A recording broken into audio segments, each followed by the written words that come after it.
Well, good day, friends. It's Oz here, and I I've had quite a lot of information thrown at me since I've been back from the workshop. So I now really want to do a second session, which I did mention on the WhatsApp messages, because there is so much to share. We're living in extremely incredible days of information, much of which I have to say you have to put to one side and put a big question mark over it. But today we will have a mix of information initially about what's happening in the news, because I believe things are going to happen very quickly on this. The first story that we're going to look at is really a site that you can get on YouTube with the title called CERN Can Now Produce Antimatter and Open. That's what the title says here. And there are various other titles which you can pop into. Alien warning message live on TV in the UK. Incredible. That was 1 week ago. So the main news, the traditional news companies are just not handling this kind of stuff, and that's why it's opened up for individuals who understand that people need to hear what's going on, and then they can make their own minds up. And for that, we do thank the internet that we've been able to have a channel to actually have YouTube and various other social network type things to share information about. But you have to be, very careful to what you do, watch and read and so on the net. We know that. And if you're not born again, well, you need to be born again. You need to give your life to the Lord so that you can then discern the truth from the dross. Okay. So what am I going to do? Well, I've I don't know where to start really, because there's just so much that I want to share. I think one of the key things is that if I tell you that I've been a born-again Christian believer since really the 24th of February 1992, and the initial content title that I put up on YouTube was Planet X, Right on Time, Supernatural Entities of the Personal Kind Shared. So what I'm basically saying is that in my life I've had, really going right back to about 11 years old, stuff happening in my life. So this second session will be where I can share a little bit more on the subjects which I felt you should know about. Now, okay, when I came to the Lord, my life literally changed, literally overnight. First of all, I had lost strength in a car, traveling at 60 miles an hour, and you can read the testimony by going on to kctvmedia.com and then go to the British zone, and at the tip of that particular section you'll see Oz's testimony, The Power Behind the Will. So that's been written up and witnessed by a lot of people. It was recorded at UCB in Hanchurch in the Midlands, and it was played to an audience probably over 40,000 people over that time. But I know that it changed my life, and of course my wife and the family know a lot more that's happened since then. So, people are getting older now, and that's 20 odd years ago. And really, I just want to tell you that I wasn't out of the fire, because although my life was coming back to some kind of normality after what I went through, and please read the actual testimony, because it will give you some depth and width to what actually happened. It was a major thing. I had realised I needed to work. I had basically an accident to my back where I had a ton of aluminium fall onto it, and the people, or the place where I was working in this town, unfortunately didn't get anyone to see me. They wouldn't allow the ambulance to come. They didn't phone up, and there was a lot of chaos. Okay, but after that particular back accident event back in '95, I lost my house. I couldn't really walk for a good 4.5 years, and in the end, the Lord showed me that He had done this for a purpose. And you can imagine, it's very difficult to live on one wage at the best of times, but this really wiped me out. Even though I was born again, even though I accepted the Lord into my life, but that day came for me, and I feel so privileged to realise that I was taken to a place in Cirencester in Gloucestershire by 2 Christian business people, and we got to that meeting, and there was a lovely spread of food laid out for everybody, but because I was on walking sticks, getting around was difficult, because basically my back had been crunched, my right knee had been pulled back, and just sitting down was uncomfortable. I couldn't drive, I couldn't work, but here am I at this particular venue in Cirencester with about 20 odd other people, and we're about to hear testimony from a guy from Russia, a guy called Paul Bykiev, and this is all linked up to BMF, Business Men's Fellowship International, which I was a part of. And this guy shared how the Lord came to him on a very snowy winter's day in Moscow, where they used to shoot up vodka in their veins. Anything to do with dope, they would put it through their veins. It was one of those testimonies and stories that you just couldn't believe, but this is what happened to this guy. And they would go out most days. There was no work. He said they used to go around stealing stuff, but this guy really basically was, I suppose, at the end of his tether. And I listened to this for a good 20 minutes. And at the end of hearing this testimony, I knew I had to go up front. Somehow, some way, I had to stand in front of this guy who was going to lay his hands on me. I knew that. But this guy had come back from a day of fighting in the streets of Moscow. 3 foot of snow had fallen. There was blood in the snow where they were fighting. And he came back to his little Domochka flat, and was sitting, then laying down with his head spinning round, because obviously the drugs and everything that he'd taken, he was out of it. But as he laid on the bed, he sensed somebody else in the room. And although he may have well opened up his eyes, as he said, he couldn't see anything. But then he really did sense that there was somebody there, and there was this almighty love. And he opened his eyes up, and he saw Jesus, or we would say Yeshua, standing there at the bottom of the bed, just smiling. Now, I know this sounds incredible. It's when I first heard it, and I will never forget the reactions of people in that room when they heard this, because you see, what Paul had heard changed his life. He instantly gave his life to the Lord without even saying a word, because he knew who was in front of him. And of course, one of the obvious questions that Paul had for Yeshua was, what was he going to do with the rest of his life?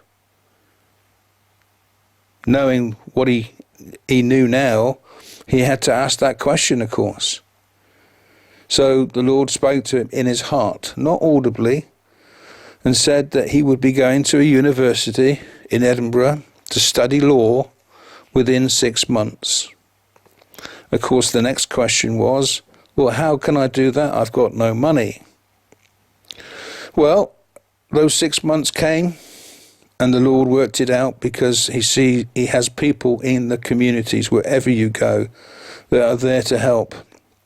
And what happened was that Paul had found himself alongside people that helped him along the way. They found accommodation for him in Edinburgh. He was awarded this course and the fees were paid. So he moved from Russia to Scotland. And he's now, on this particular occasion, looking at the last day of the first term, as it were. And there were various papers that had to be marked. And he knew that he had to get a train to his tutor's place on a Saturday to get these papers marked. And so he was going to get a train out somewhere west of Glasgow, towards the western side, with I can't remember the actual place, but it was near a beach anyway.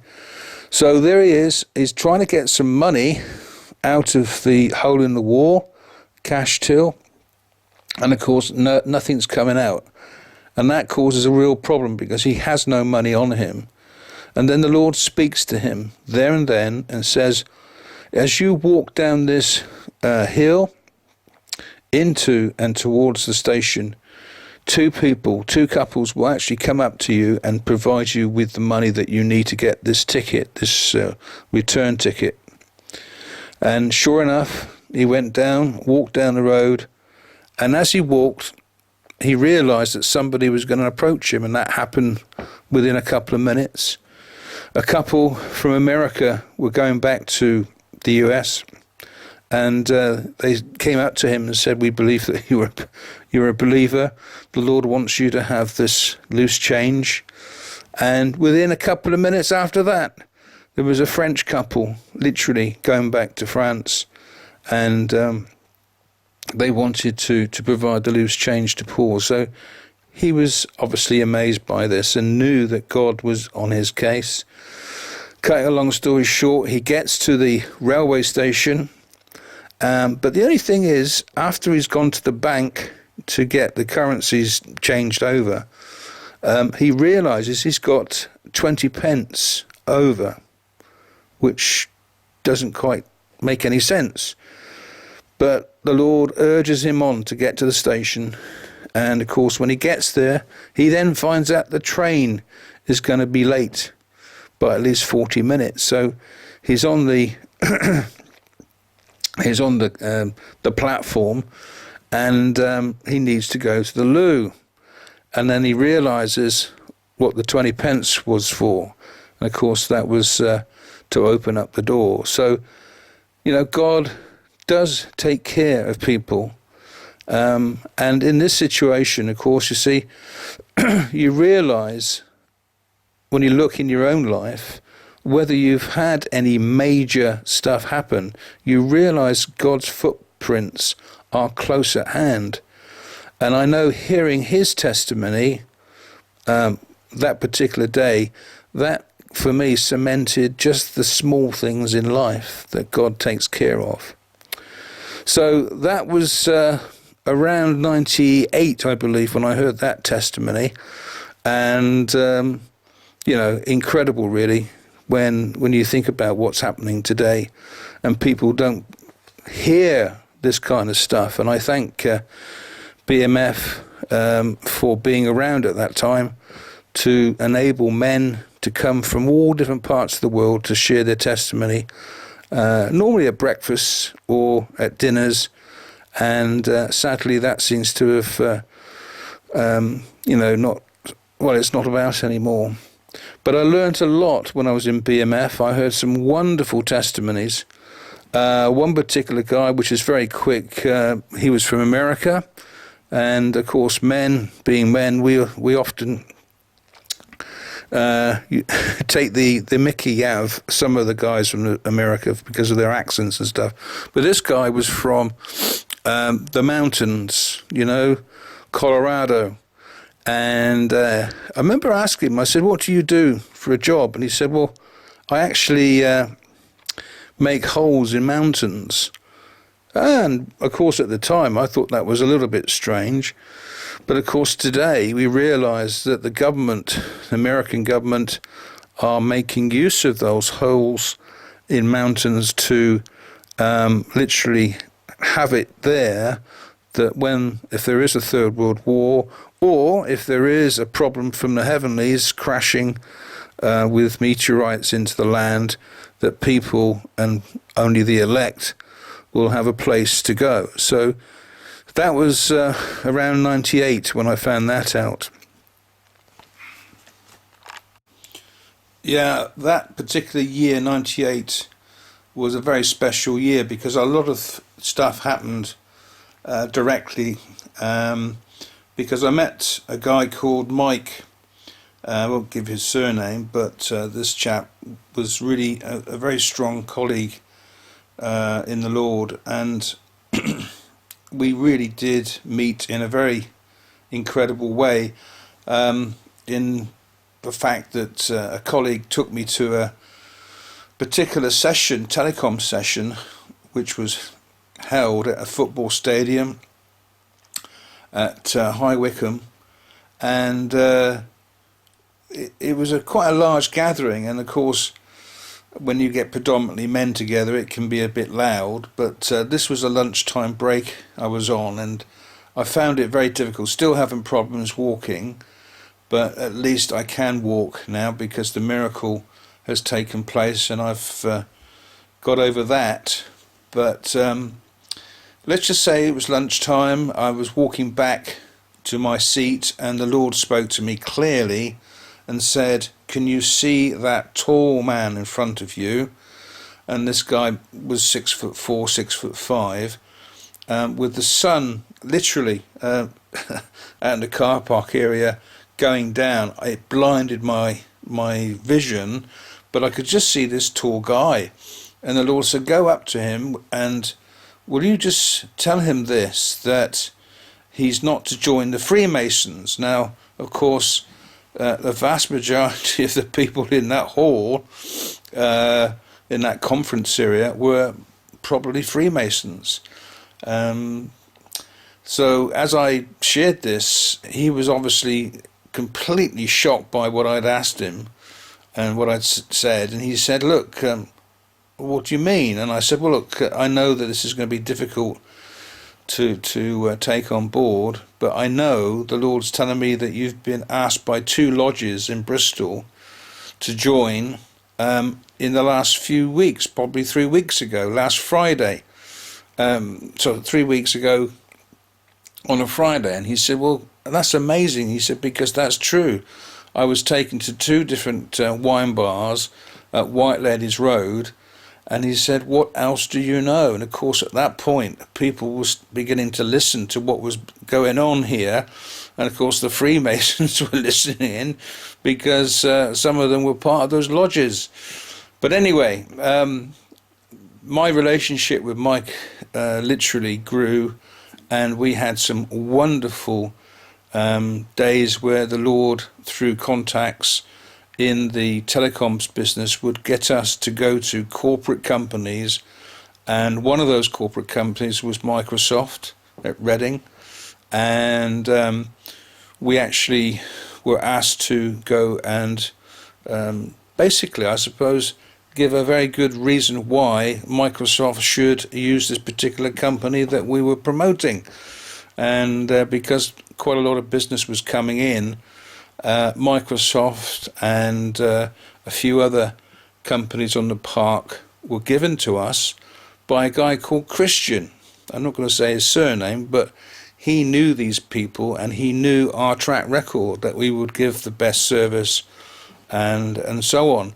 But of course the Lord had other plans. So when we took this particular chap out, who was the guy handling all the telecoms for Microsoft Europe, I think he was expecting that we were going to give him a bit of a kickback, and that wasn't the case, because as we went into this local hotel.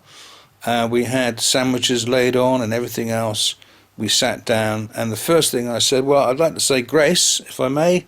And Mike kind of smiled, and I said, look, the reason why we're here today is not to sell telecoms to you. And I waited for a second, and I realized the Holy Spirit was saying that the problem was this guy's mother, who was seriously ill, a Catholic, and she wanted to be healed. And I said a number of things to him. I said, first of all, you've got to give your life to the Lord, and you will see a difference in your life. And that's what happened, because he came away from the type of work he was doing. And I believe I heard later on that his mother came good, and she got over the illness that she was in, that she had. And of course, he didn't really realize, as we didn't really realize, that was the kind of work that we would be doing. We would be actually sharing testimony, speaking words of knowledge to these people. And that happened on 2 or 3 occasions. So Mike and I, our friendship grew, and unfortunately, his marriage wasn't too particularly kind of strong, and there were problems there. But I did my utmost, my utmost to be alongside him, to encourage him, and then one day I get a phone call from him to say that he's found out that he's got mercury poisoning from having 2 fillings, or a number of fillings, come out from his mouth, and that led to a whole line of negative things happening. But terrible. His testimony, by the way, is on the website, Mike's story, and at the moment he is still with us. He's still fighting this. But it's been a terrible few years for him. But, you know, life can be very hard. Being a believer, we know that. It's not going to be a bed of roses. You have to put up with some stuff, you really do. And the other thing which came out of all of this, you know, Mike's children played sport like mine did. And one particular day we met up, from going down to a 6-a-side tournament actually in Bristol in one of the schools, and the Lord did some amazing stuff that day, because I had a friend with me, dear Andrew, and unfortunately he passed away in May of last year, which was unfortunate, but these things happen, don't they? So we don't last forever. We are going to die. We are going to go to that place, you know. Well, we're going to go to heaven or hell, and I know where I'm going. But this particular day, the lads from the, well, it was, yeah, from the YMCA, and I was responsible for getting the lads to the actual tournament. And we were a few minutes late, and as I walked over to the main tent area, the guy realised that I had 1 extra player, and we were only able to play with 8 men, not 9. So of course I had to make a decision to how we would tackle this tournament, and I realised we weren't going to win anything. And of course that was really the wrong thing to think, because you know, shouldn't be negative, but the reality was that we had 9 players. So I said to the guys, I said, look, this is the situation. Unfortunately, we can't take part in the whole competition. We'll play the first 4 games, and then we will pull ourselves out, okay? So as it turned out, we had literally 10 minutes to go before our first game, because we were late getting there. Traffic on the M5, it was a bit horrendous, and Andy was helping me with just keeping the lads under wraps, as it were. So I said, well, where are we going to get change? And I knew that that was going to cause a problem. And as I looked up to the small hill in front of me, because there was quite a lot of pitches sprayed out across the ground, I had this burning desire to say, go to the middle bench in front of us of 3 and get change there. There won't be any kind of mess, dog mess and that kind of stuff that can happen when you're changing around benches. And off the kids went, and I said, look, just go to that middle bench and I will be there in a second, because we were the ones carrying the kit. And Andy kind of smiled at me and he said, what do you mean, go to the middle one? Well, I said, it's the one that's got on the bench, Jesus Christ has risen, etched into the bench, into the woodwork.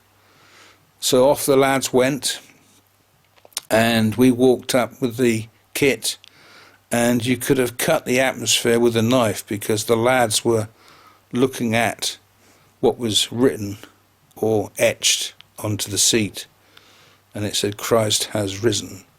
Now, I honestly didn't know about how that got there. All I know is that I had to shout it out and for the guys to go to the middle bench.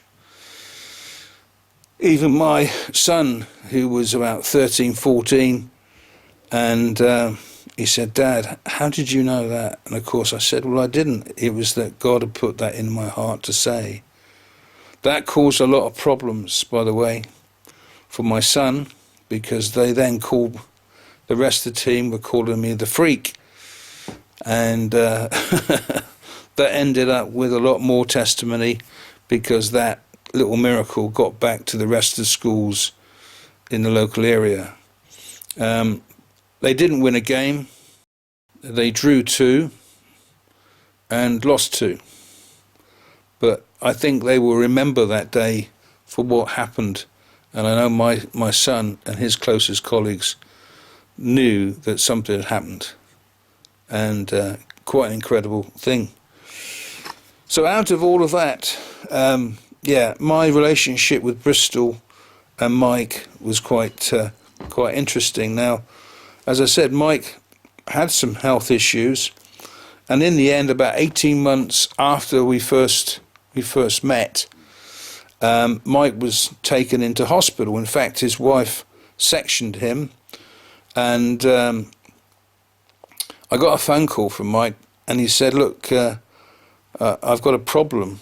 And he explained that he'd been sectioned because, you see, his wife didn't understand the spiritual nature of stuff. So he was in this hospital, and he wanted me to go and see him, which obviously I would have done, but he said, the doctors and the nurses also want to speak to you and ask questions. And I thought to myself, what's that all about? He said, well, can you come down later on today? Now, actually, the weather was lovely in that it was, spring blossom on the trees, and it was really warm, probably 23, 24 degrees. It was incredible. So I then was asked to speak to one of the senior nurses, who asked me some questions on the phone. And then I felt the Holy Spirit say to this guy, I said, look, I will come down tomorrow. And I said, as I come to you, wherever you are in Bristol, I can see that it will be snowing, and that it will start snowing at 4 o'clock in the morning. He said, you okay, mate? He said, you okay? I said, look, I'm just telling you something. I said, it's going to get very cold, and it will snow, and there will be 4 inches of snow on the streets of Bristol. And of course there was a pause. I said, look, did you hear what I just said? I said, but I will be coming down to see my friend Mike. And I said, there's nothing wrong with Mike. Okay, there is nothing wrong with him at all. So, of course, that was that. I put the phone down. The following day, I set off, and sure enough, it was snowing. And on the weather forecast, they didn't see it coming, but it was a polar low coming down from the Arctic, and it sweep down past Scotland, right in the Irish Sea, and it came over the Welsh mountains and dumped 4 inches of snow right on Bristol and Bradford-on-Avon. And that was amazing, because that snow had melted by the time I got to see Mike at 12 o'clock that day. And of course, the other thing that I didn't mention, when I got to the hospital, there were 2 guys in white coats standing by the door waiting for me to come through. And I just said, well, where's my friend? And he was over there with his bags packed. And I said, thanks very much. And of course, Mike laughed. We both giggled a bit. And I said, look, see you again, maybe. But we got in the car. I drove him back to his house. And I sat down and explained a few things to his wife. I don't think she listened. She just thought I was mad.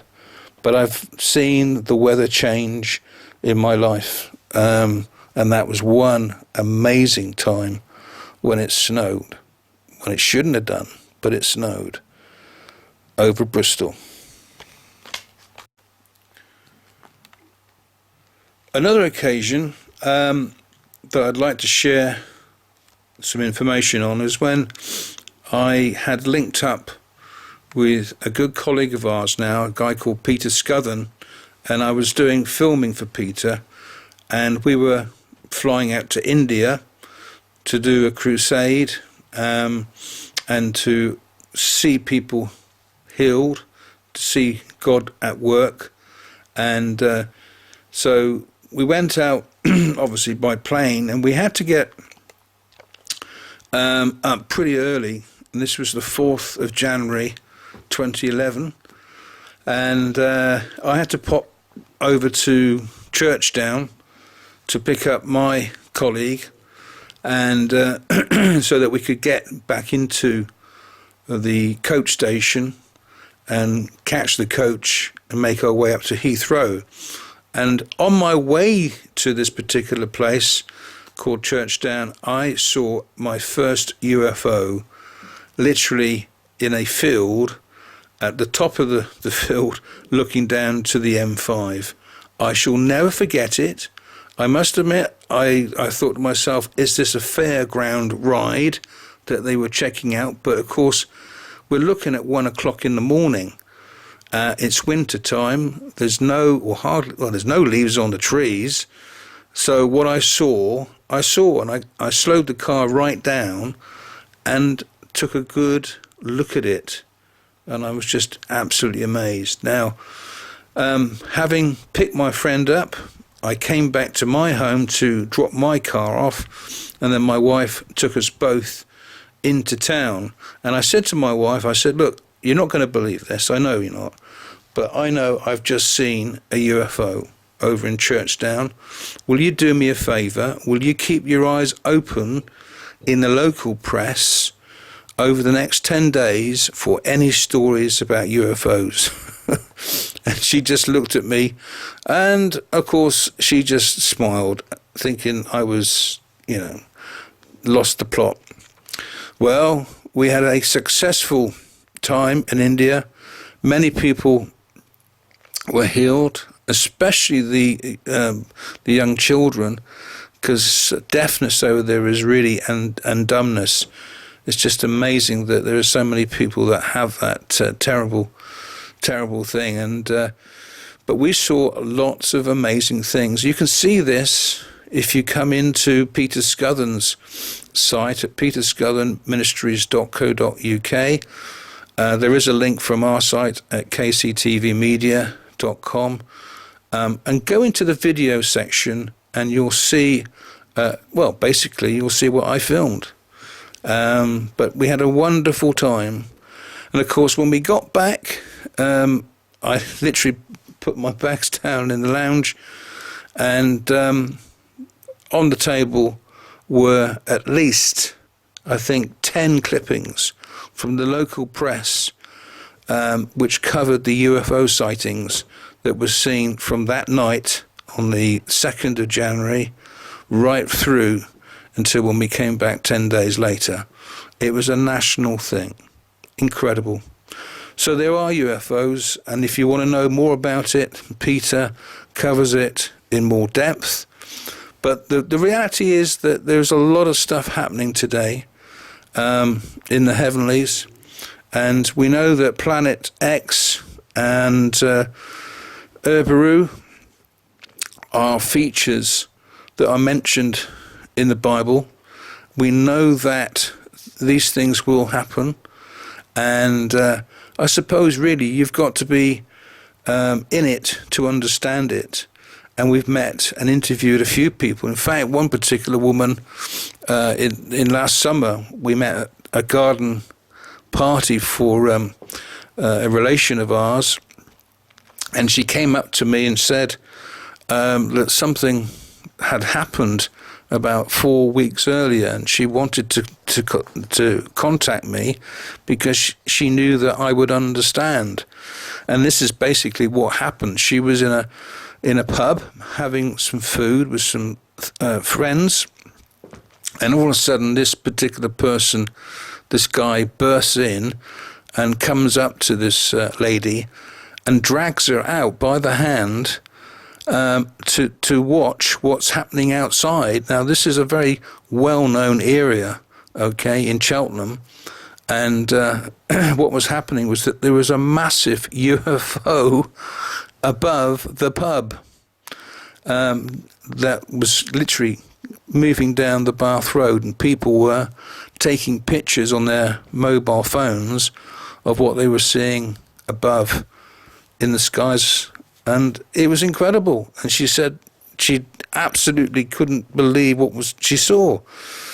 But of course, when I said, well, these things are quite common today, she, I think, was slightly reassured a little bit of what was going on. But you see, there is so much that Peter Scudden has been involved with over the years. He was really the first person who had done the work, research work into all of this.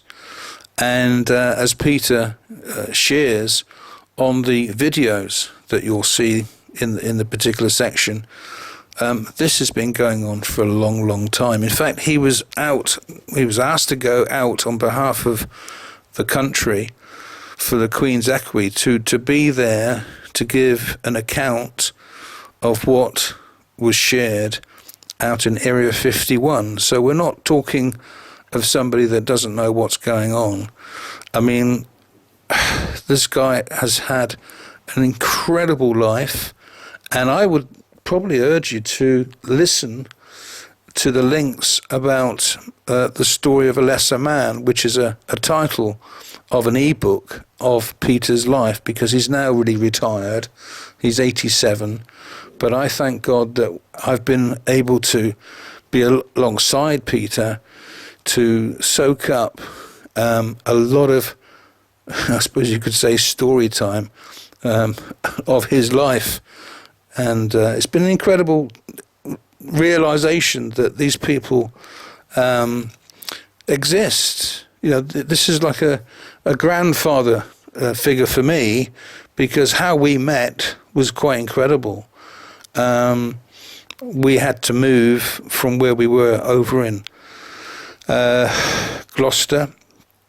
We had to move to another place, and it just so happened that I had about 3 or 4 week period of sciatica, and I couldn't go anywhere, I couldn't walk anywhere, until the Lord spoke and said, I want you to go and get fish and chips Friday night, and tell your wife that you're going to get the fish and chips. And it just so happened that on my way back from this particular shop, I heard this man talking very boldly, and as I walked past the door to this little church, the guy that I heard, who was Peter, said, now we know that Angela Merkel is Hitler's daughter. Now, again, if you go into Peter's site, and if you look at the YouTube stuff that we've done, we have not well, basically, out of that information, I realised I was talking to somebody who knew something. And of course, if we go back through time, back into the 40s, Hitler himself was making ways to have himself cloned. And that's quite an amazing thing to say. But of course, when you check these links out that we have, you realise that this has been an amazing happening, because they are cloning stuff, and they wanted to have little Hitlers all over the place, which mirrors a film which with the title of The Boys from Brazil.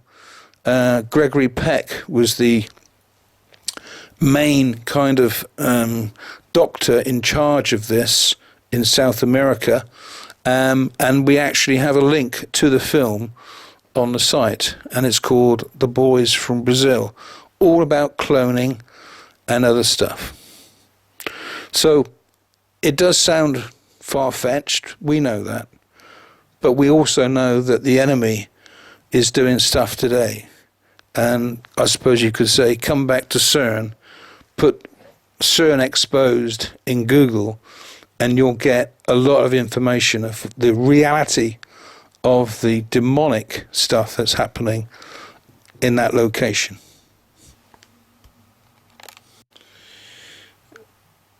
Okay, now the next little session really links up to quite an amazing thing. I was taken ill. My doctor felt that I needed to have a complete checkout, and realised that my heart, after the checkout, was not working correctly. I felt fine, but he was saying that the actual tests and graphs that he was looking at showed I had a hole in my heart, and it wasn't functioning properly. So he made an urgent well, I had to see somebody pretty quickly. So I went to the local hospital. Two very capable women, as it were, strapped me to various things and leads going everywhere. And they made it quite clear that I ought to look at this X-ray, which I did, and MRI scan following, to see that there was definitely a problem in my heart. And they were very concerned for me.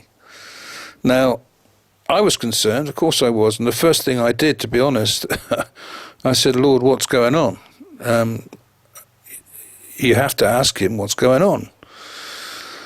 So my wife was, beginning to panic a bit, and I suppose she had rights to do that, and I wasn't having, the diet that I should have done. My food, and I do like my food. But anyway, I realised that the doctor, after phoning me back, said, look, I will contact you next Friday, because that's the earliest for the results. And but I said, okay, that's no problem, but I have got some filming to do up in London, and so can you let me know first thing in the morning? So I'm literally on the coach going up to London, and I'm expecting a call. Call comes in, and it is my doctor, and he said, well, we've got the results, and he said, look, and then the signal goes. It literally just collapses. So I think, okay, fine, that happens. So 10 minutes later, doctor phones me, literally in mid-sentence, exactly the same thing happens again. And I'm getting a little bit stretched now. I'm thinking, what's going on here? So I just leave it to the Lord. I just let go of it. And I get on with my mission, which is to get this bit of filming done. It was only about 20 minutes. And then come back, which I did. Came back to the house. And I was a little bit rattled by it, because he didn't bother to leave a message on my home number. But anyway, that's the way it goes. And so on the Monday, I phoned him up, went to the practice, and he wasn't there, which kind of frustrated me even more. So I walked back, and as I came through the door, the phone started ringing. He said, I'm glad that I've caught you. And I said, what is the problem? He said, I've been trying to get hold of you to say, this is amazing. He said, there's nothing wrong with your heart. We don't fully understand what's going on here. He said, but you've got no problem with your heart. So I just stood there and smiled, and I said, thank you. Well, because he's a Jewish lad, I said, well, you know, my maker, he's done a miracle, hasn't he? And of course, he was very reluctant to say anything to confirm that that was the case. And I've had really perfect health since then. And it's just something that I know has kind of troubled him. But these things sometimes the enemy does. And it can be, it can be quite scary. But my faith had to be with my Lord and Maker, because he's the one that made me. He knows everything about me. And now I realize that we're coming up to a few minutes. I'm going to share something very quickly. I've just decided that I'm going to add a couple of more little stories here, true stories. This will actually link up with some incredible times about 2 years ago when a colleague of mine had a heart issue. Now, heart issues, of course, gets people's attention. And I'd heard that my friend was pretty poorly, and I didn't have his home address. I didn't have a telephone number or anything.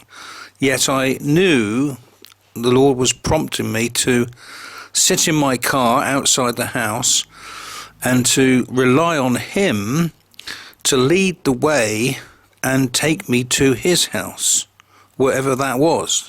And all I had to go on was that it would be somewhere in mid-Wales. That's all I knew. So I turned the car engine on. I had £10 worth of fuel. That's all I had. And so I got the fuel first of all, and off we went, and ended up travelling to Hereford initially. And as I got the other side of Hereford and to the countryside, it was a beautiful day. It was a winter kind of, I think, January moment. So, the weather can change very quickly, but I carried on, and I started to sense that he wanted me to just keep on driving. So I found myself just travelling down this road, which was a main artery into the centre part of Wales, a place called Bluth, Wales. And as I was going down this main road, I couldn't overtake the vehicle in front of me. There seemed to be little point of trying to overtake, but I just literally took in the day, and I was singing and I had music on. And then we came to a junction at this place called Bluth, Wales, and I thought, well, do I take a left or take a right? Now, for some 12 miles, I've been pushed to go quite fast by this BMW car, and I felt like it was the enemy trying to, knock me off key a bit. So as I came to this T-junction, I took a right, and that right took me over the bridge. And as I made my way round the corner, there was a petrol station, and I sensed that I just had to have 10 minutes rest. So I sat in the car, closed my eyes a bit, in this small petrol station, and it wasn't very busy. And I looked at the petrol and I thought, well, I don't need to put any more fuel in if I had the money, but I always leave £10 in the car just in case. But no, I thought, no, I'm not going to fill it up. So he then prompted me to walk across into the shop where this little lady looked at me and she said, "Can I help you?" in Welsh, and I'm not going to try and do the Welsh accent or anything. But this woman looked so kind of, "Can I help you?" I said, "Well, I'm trying to find a friend who actually had a heart attack a while back, about 2-3 months ago, I was told. And I've been led to come from where I am in Gloucester up here to try and find him." She said, "Wow." And I said, "Yes, I'm a believer." She said, "So am I." She said, "Do you have any names or places that you would know to go to?" And I said, "Nope. All I know is that the Lord has taken me and brought me to this place." She said, "What's his name?" So I told the woman his name. And obviously for security, I'm not going to share that right now. But she said, "You know, that person's name rings a bell. I think that person brings his 2 wagons here every Monday and fills them up because he does outdoor work, doesn't he?"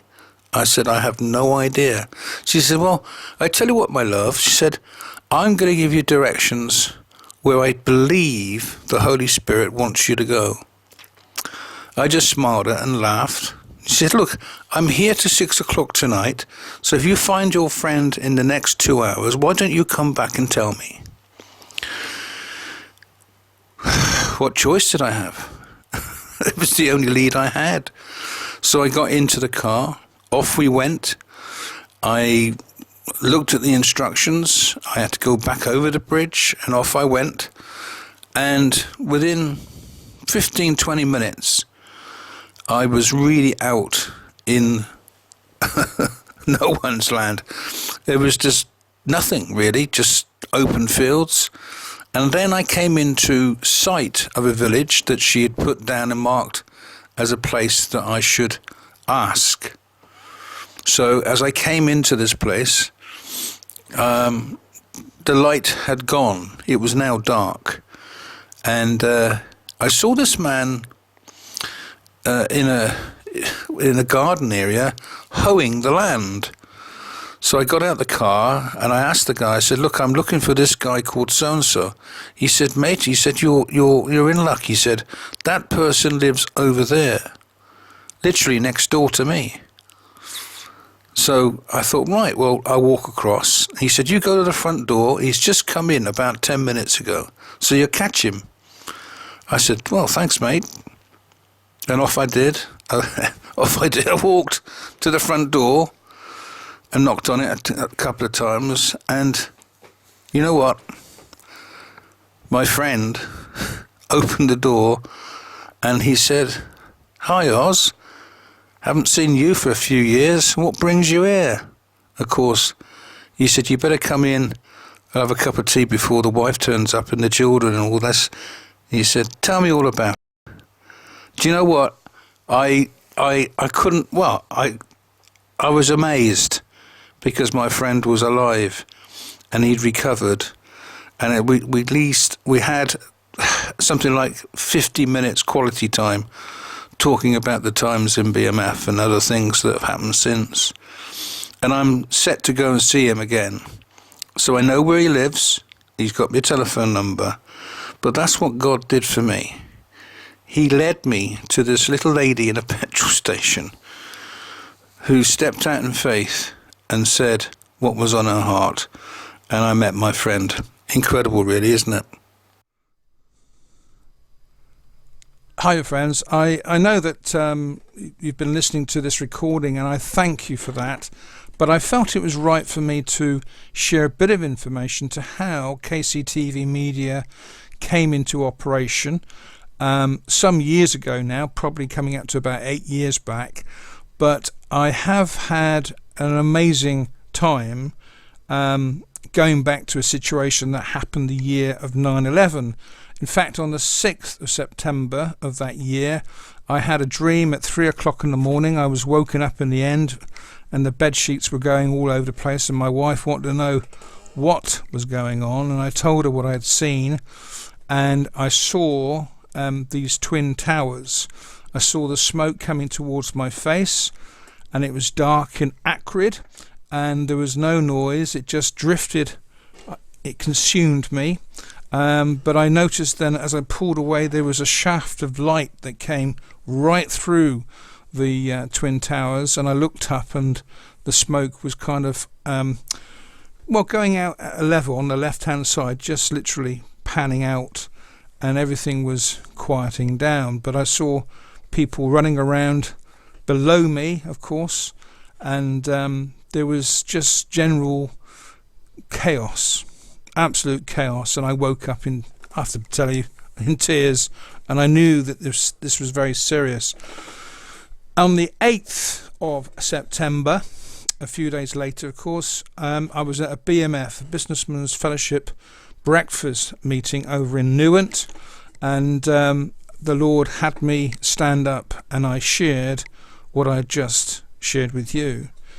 And of course, a few days later, driving through Cheltenham on my way back home at that point, I went through a red light as I heard the news that a plane had gone into one of the twin towers, and thankfully I hadn't crashed with anyone, but I was pretty shaken up just hearing that and going through all of that when I got back, I spent the rest of the day watching the 9/11 stuff on TV, like most people did, I think. And my son sat with me, and because he was sort of ill, and we just looked at the state of the world. This is general madness, of course. And since then, certain divine things have happened in my life, which I can't escape from. And I've been very fortunate to have come alongside numerous folk, like Peter Scuthan, David Silver, Brenda and Roy Taylor, those that have helped me in my walk. And out of all of that, we now have KCTV Media, and we report the news behind the news. And what if the truth is out there? Now, we've used that line because a lot of people, I suppose, are honed in on the UFO side of things, and on the website we show a lot of information about this because there is a subtle story unfolding about the alien UFO thing. We know that these are demonic, and you'll be able to see more by going on the website.